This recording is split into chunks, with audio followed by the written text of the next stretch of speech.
Dean, hi. Great to see you again. Thank you very much. Thank you for your visit in Ukraine, because for us it's very important that you are here. Actually, that you are here, it means that you support Ukraine. And you are Canadian, you are academic expert from Taiwan. You know? Taiwan. Yes, you're a multicultural person. So you came with your mission to make film, and I want to record the interview with you in our office here in Kyiv, Stratpro and Kyiv. Thank you very much for your support.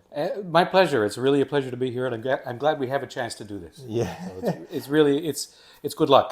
yeah, we can chat. We can chat.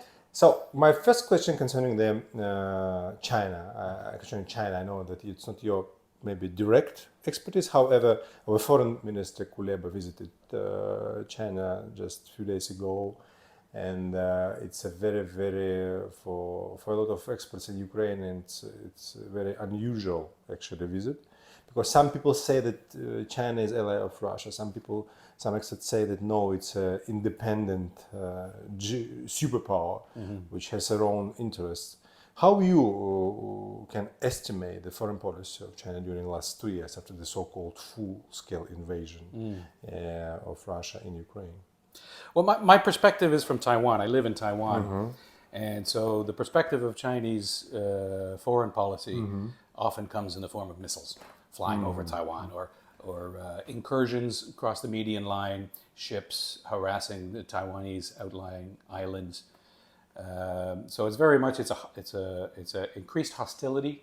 There's been definitely over the last couple of years increased hostility, but that's in terms of Taiwan.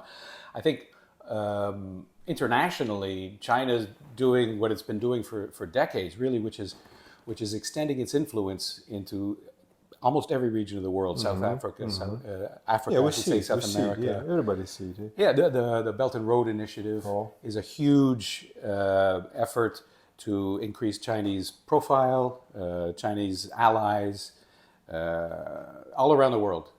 And so from the Taiwan perspective, and again, I should clarify, it's not the Taiwan perspective. It's my perspective as a Canadian living in Taiwan. Yeah. I can't pretend to speak for Taiwanese people, Taiwanese government. So everything I say today would be just my own perspective on these things. Is that so? Why is China doing this? And this ties into the peace plan, which I'll get to in a second. But they've been promoting their presence in all these different regions in the world, building infrastructure in Africa, infrastructure essentially that, okay, they're building roads and building ports, but they're building roads to take out raw materials, to go to the ports, to go to China. So it's helping the countries, but it's helping China.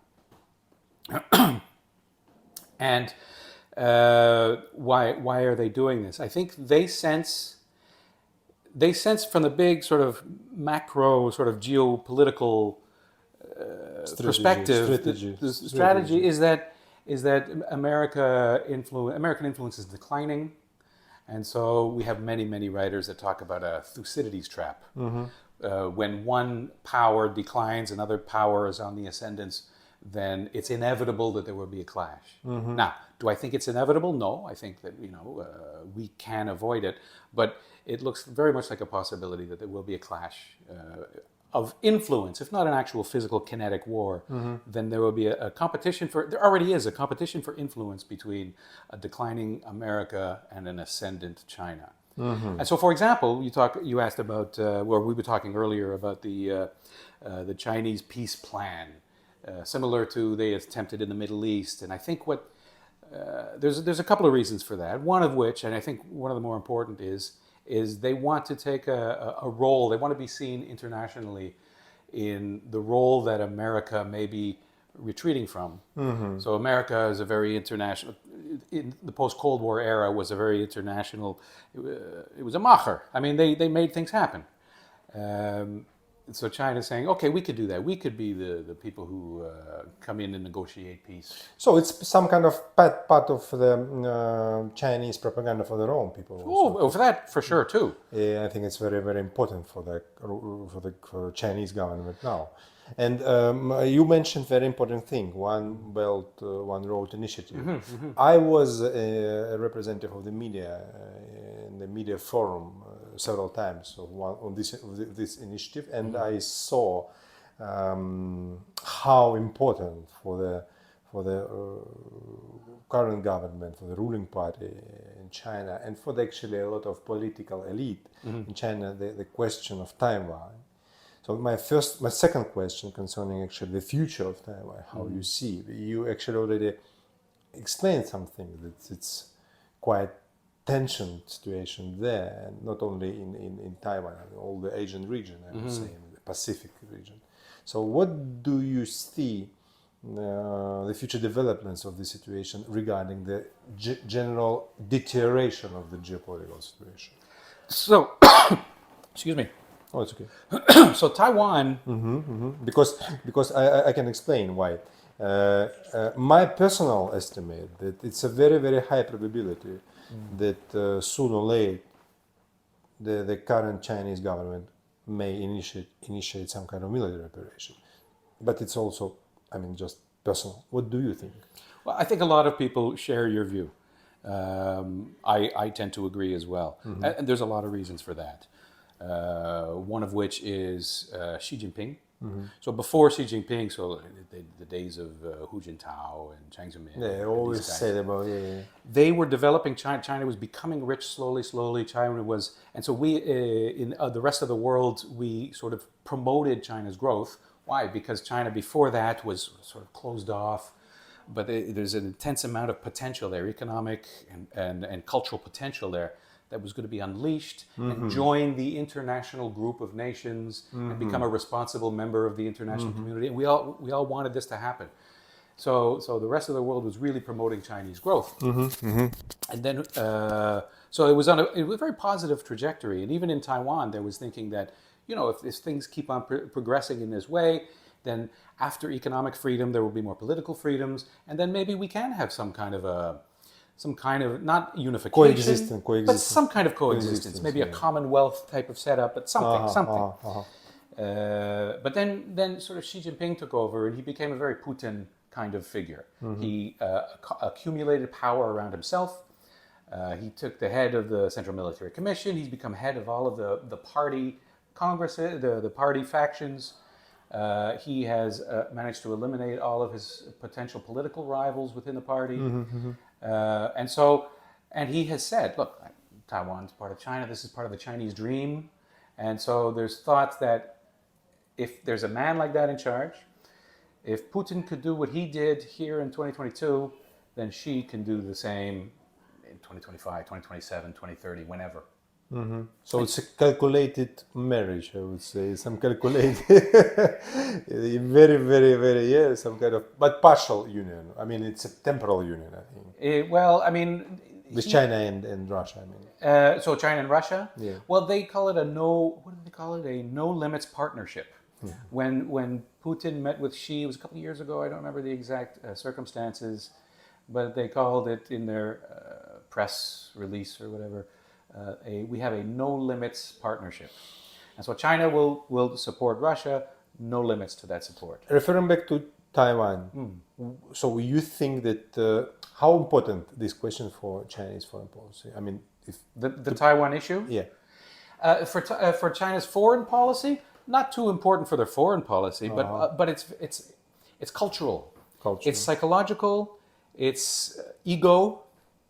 And it's also the legitimacy of the Chinese Communist Party, the CCP. Because if especially Xi Jinping, if the CCP can take Taiwan and make Taiwan part of China, then that is realizing the Chinese dream. It's also historical. So remember the Chinese Civil War, which kind of ended in 1949 when the government of the Republic of China retreated to Taiwan, essentially took over Taiwan. And the war between the communists and the Republicans essentially ended at that point, although there were still tensions. In Taiwan, Chiang Kai-shek was threatening to retake the mainland. So those days were the one-party rule in Taiwan. That's over. Taiwan has gone through a democratization. So today, Taiwan just wants to be a normal country. I see it a lot, this term, normal country. We want to be a normal country. The difficulty is China doesn't want to be a normal country. China wants to be a superpower. So it's the ambitions, it's the relative ambitions. So if the CCP can take over Taiwan, they can finally defeat the KMT, the Kuomintang, which was their enemy, right? During the Civil War. And so that... But was allied during the Sure. Yeah. Off and on, they would fight against the Japanese. There's always another enemy. And so then it's historical and psychological and almost legendary and mythical, this sense of the mandate of heaven. So in Chinese history, the emperor would rule because heaven allowed him to rule. Heaven said, yes, he is the man who will be emperor. And so the mandate of heaven fell onto essentially the KMT after the 1911 revolution against the dynasty, the Qing dynasty. And the CCP is still like, well, you know, as long as they still exist, as long as the KMT still exists, we don't have the mandate of heaven. They don't think this outright, but this is sort of, it's sort of in the background of the decision making. So it's a cultural question. Very much so. It's is my perspective anyway. Because this is my last question, because what you describe is very, very similar to the Russian propaganda they speak about Ukraine. Because for Russians, Ukraine also is very important from their emperor's ambitions. So, if you speak about Taiwan and Ukraine, what parallels you already see, because you're being here and you see Ukraine how it is now, what kind of potential cooperation between, I would say, Taiwanese civil society or business community or academic community and Ukrainian counterparts and friends may be in the future? I think the sky's the limit on these kinds of connections. I think we should really, both in Taiwan and Ukraine, be working to build those kinds of connections because it makes a natural partnership. We're both sort of smaller countries who just want to be normal countries, and we have big, powerful neighbors who are authoritarian and who think that it's their right to take this small country and say, oh, this belongs to me. So I think it makes for a natural partnership. Now, my interest, obviously, it's important that government to government do what they can, but you know, governments are governments. They're very slow. They're very inefficient. Bureaucratic. They're very bureaucratic. It's like trying to turn around an aircraft carrier. It'll take you an hour. But people to people are the kind of connections that, and part of my being here is I hope I can make some connections between people in certain fields in Ukraine with people in those fields in Taiwan. Just make some introductions and let the magic happen, as they say.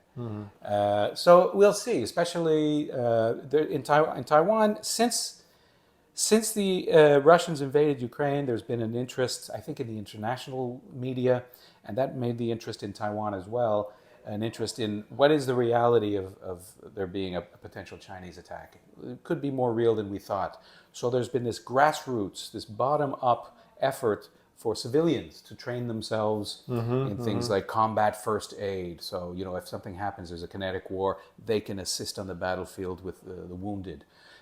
In other types of training, radio communications, things like this.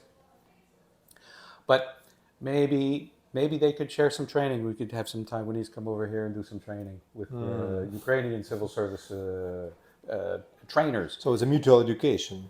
It would be a mutual education, and I think it would be very valuable. Will it happen? I hope so. I hope so.